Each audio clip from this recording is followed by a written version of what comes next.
ತ್ರಿವರ್ಣ ನ್ಯೂಸ್ಗೆ ಸ್ವಾಗತ. ನಾನು BM ಹನೀಫ್. ಇದು ಹನಿ ಟ್ರ್ಯಾಕ್. ಸ್ನೇಹಿತರೆ, ಕರ್ನಾಟಕದ ಕಾಂಗ್ರೆಸ್ ಪಾಳೆಯದಲ್ಲಿ ಬಿರುಸಿನ ಚಟುವಟಿಕೆಗಳು ನಡೀತಾ ಇವೆ.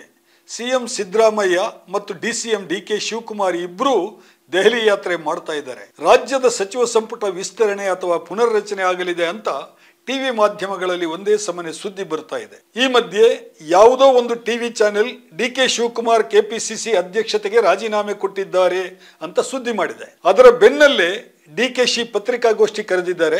ನಾನೇಕೆ ರಾಜೀನಾಮೆ ಕೊಡ್ಲಿ, ಅಧ್ಯಕ್ಷನಾಗಿ ನಾನು ಮಾಡಬೇಕಾದಂತಹ ಕೆಲಸ ಸಾಕಷ್ಟಿದೆ ಅಂತ ಕೆಲಸಗಳ ದೊಡ್ಡ ಪಟ್ಟಿಯೊಂದನ್ನು ಬಿಡುಗಡೆ ಮಾಡಿದ್ದಾರೆ. ಸಿದ್ದರಾಮಯ್ಯ ಅವರು ತಮ್ಮ ಸಂಪುಟ ಪುನರ್ರಚನೆ ಮಾಡ್ತಾರಾ ಅಥವಾ ಒಂದೆರಡು ಜನರನ್ನ ಸೇರಿಸಿಕೊಂಡು ಕೇವಲ ವಿಸ್ತರಣೆ ಮಾತ್ರ ಮಾಡ್ತಾರಾ? ದೆಹಲಿಯಲ್ಲಿ ಹೈಕಮಾಂಡ್ ಇದಕ್ಕೆ ಅನುಮತಿ ಕೊಟ್ಟಿದೆಯಾ? ಸಿದ್ದರಾಮಯ್ಯ ಮತ್ತು ರಾಹುಲ್ ಗಾಂಧಿ ಮಧ್ಯೆ ಏನು ಮಾತುಕತೆ ನಡೆಯಿತು? ಸಂಪುಟ ವಿಸ್ತರಣೆ ಅಥವಾ ಪುನರ್ರಚನೆ ನಡೆಯೋದಾದ್ರೆ ಯಾವತ್ತು ನಡೆಯುತ್ತೆ? ಸ್ನೇಹಿತರೆ, ಈ ಎಲ್ಲ ಪ್ರಶ್ನೆಗಳಿಗೂ ಉತ್ತರ ಹೇಳ್ತೀನಿ.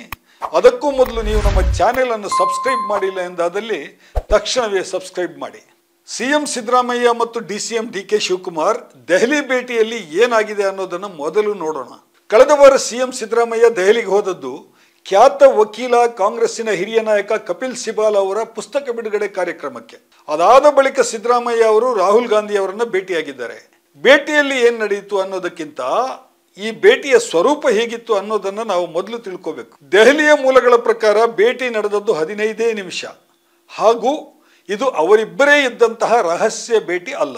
ಸಿದ್ದರಾಮಯ್ಯ ರಾಹುಲ್ ಗಾಂಧಿ ಅವರನ್ನು ಭೇಟಿ ಮಾಡಿದಾಗ ಅಲ್ಲಿ ತೆಲಂಗಾಣದ ಮುಖ್ಯಮಂತ್ರಿ ರೇವಂತ್ ರೆಡ್ಡಿ ಅವರು ಕೂಡ ಭೇಟಿಗಾಗಿ ಕಾಯ್ತಾ ಇದ್ರು. ಅವರ ಜೊತೆಗೆ ಹೈದರಾಬಾದ್ನ ಜುಬಿಲಿ ಹಿಲ್ಸ್ ಕ್ಷೇತ್ರದ ಉಪಚುನಾವಣೆಯಲ್ಲಿ ಗೆದ್ದ ಯಾದವ್ ಇದ್ರು. ಜುಬಿಲಿ ಹಿಲ್ಸ್ ಕ್ಷೇತ್ರವನ್ನ BRS ಪಕ್ಷದ ಕೈಯಿಂದ ಕಿತ್ತುಕೊಂಡ ಸಂಭ್ರಮದಲ್ಲಿದ್ದ ರೇವಂತ್ ರೆಡ್ಡಿ ಗೆದ್ದ ಶಾಸಕರನ್ನ ರಾಹುಲ್ ಗಾಂಧಿ ಭೇಟಿಗೆ ಕರೆದೊಯ್ದಿದ್ದಾರೆ.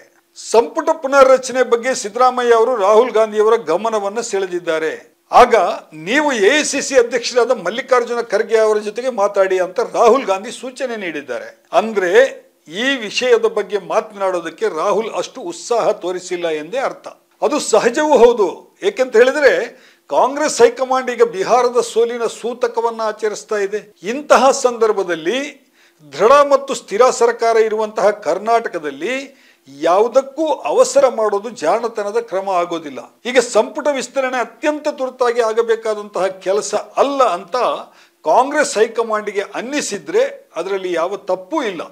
ಹೀಗಂತ ದೆಹಲಿಯ ಸುದ್ದಿ ಮೂಲಗಳು ಹೇಳ್ತಾ ಇವೆ. ಹಾಗೆಂದೇ ಮೊದಲು ಮಲ್ಲಿಕಾರ್ಜುನ ಖರ್ಗೆ ಜೊತೆಗೆ ಮಾತಾಡಿ ಅಂತ ರಾಹುಲ್ ಗಾಂಧಿ ಹೇಳಿದ್ದಾರೆ.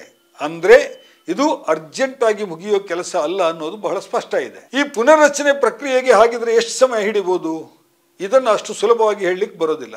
ಸಂಪುಟ ವಿಸ್ತರಣೆಗೆ ಹೈಕಮಾಂಡ್ ಸಿದ್ದರಾಮಯ್ಯ ಅವರಿಗೆ ಗ್ರೀನ್ ಸಿಗ್ನಲ್ ಕೊಟ್ಟಿದೆ ಎಂದು ಸಿದ್ದರಾಮಯ್ಯ ಬೆಂಬಲಿಗರು ಹೇಳ್ತಾ ಇದ್ದಾರೆ. ಸರಿ, ಈಗ ಸಿದ್ದರಾಮಯ್ಯ ಅವರು ಏನ್ ಮಾಡಬೇಕು? ಅವರೇ ಹೊಸ ಪಟ್ಟಿಯನ್ನು ತಯಾರಿಸಬೇಕಾಗತ್ತೆ. ಸಂಪುಟ ಸೇರಬಹುದಾದ ಮತ್ತು ಸಂಪುಟದಿಂದ ಕೈ ಬಿಡಬಹುದಾದ ಶಾಸಕರ, ಸಚಿವರ ಹೆಸರುಗಳನ್ನು ರೆಡಿ ಮಾಡಬೇಕು. ಅದು ಮುಖ್ಯಮಂತ್ರಿ ಅವರಿಗೆ ಇರುವಂತಹ ಪರಮಾಧಿಕಾರ. ಈ ಪಟ್ಟಿಯನ್ನು DKಶಿ ಬಣ ಒಪ್ಪಿಕೊಳ್ತದ? ಖಂಡಿತ ಇಲ್ಲ ಅನ್ನೋದು ಎಲ್ರಿಗೂ ಗೊತ್ತಿರುವಂತಹ ಸಂಗತಿ. ಸಂಪುಟಕ್ಕೆ ಸೇರುವವರಿಗಿಂತ ಕೈ ಬಿಡುವವರ ಪಟ್ಟಿಯೇ ಹೆಚ್ಚು ತಾಪತ್ರಯ ಮಾಡುತ್ತದೆ ಅನ್ನೋದು ಎಲ್ರಿಗೂ ಗೊತ್ತಿದೆ. ಸಿದ್ದರಾಮಯ್ಯ ಪಟ್ಟಿಗೆ DKಶಿ ಬಣದಿಂದ ಆಕ್ಷೇಪ ಬರುವುದು ಸಹಜ. ಹಾಗಾದಾಗ ಕರ್ನಾಟಕದ ಉಸ್ತುವಾರಿ ಸುರ್ಜೇವಾಲಾ ಮಧ್ಯೆ ಬರ್ತಾರೆ. ಪಕ್ಷದ ಪ್ರಧಾನ ಕಾರ್ಯದರ್ಶಿ ವೇಣುಗೋಪಾಲ್ ಅವರ ಜೊತೆಗೂ ಚರ್ಚೆ ಮಾಡಬೇಕಾಗ್ತದೆ. ಬಳಿಕ ಅವರೆಲ್ಲ ಸೇರಿ ಮಲ್ಲಿಕಾರ್ಜುನ ಖರ್ಗೆ ಜೊತೆಗೆ ಮಾತಾಡಬೇಕಾಗ್ತದೆ. ಈ ಸಂದರ್ಭದಲ್ಲಿ CM ಮತ್ತು DCM ಬಣದ ಹಗ್ಗ ಜಗ್ಗಾಟ ಜೋರಾಗಿಯೇ ನಡೀತದೆ.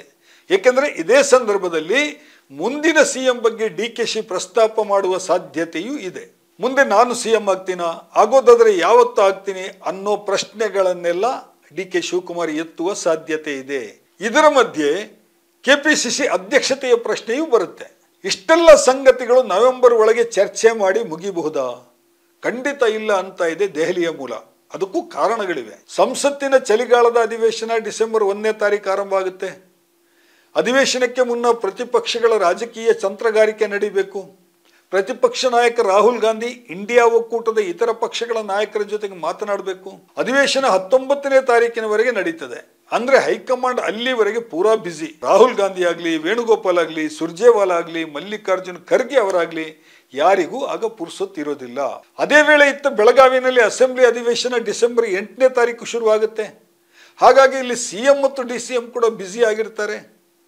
ಇನ್ನು ಸಂಸತ್ತಿನ ಅಧಿವೇಶನ ಮುಗಿದ ಬಳಿಕ ಅದು ಡಿಸೆಂಬರ್ ಕೊನೆ ಅಂದರೆ ಎಲ್ಲರೂ ವರ್ಷಾಂತ್ಯದ ರಜಾ ಮೂಡಲ್ಲಿ ಇರ್ತಾರೆ. ಹೀಗಾಗಿ ಜನವರಿವರೆಗೆ ಸಚಿವ ಸಂಪುಟದ ವಿಸ್ತರಣೆ ನಡೆಯೋದಿಲ್ಲ ಅನ್ನೋದನ್ನು ನಾವು ಖಾತ್ರಿಯಾಗಿ ಹೇಳ್ಬೋದು. ಇನ್ನು ಜನವರಿನಲ್ಲಿ ಸಂಪುಟ ಪುನರ್ರಚನೆ ನಡೀತದ? ಅದು ಅಷ್ಟು ಸುಲಭ ಇಲ್ಲ, ಅದಕ್ಕೂ ಅಡ್ಡಿಗಳಿವೆ. ಜನವರಿ ಬಂತಂದ್ರೆ ರಾಜ್ಯ ಸರ್ಕಾರದ ಬಜೆಟ್ ಸಿದ್ಧತೆಗಳು ನಡಿಬೇಕು. ಬಜೆಟ್ ಅಧಿವೇಶನಕ್ಕೆ ಮುನ್ನ ಸಿಎಂ ವಿವಿಧ ಇಲಾಖೆಗಳ ಅಧಿಕಾರಿಗಳ ಜೊತೆಗೆ ಮೀಟಿಂಗ್ ನಡೆಸಬೇಕು.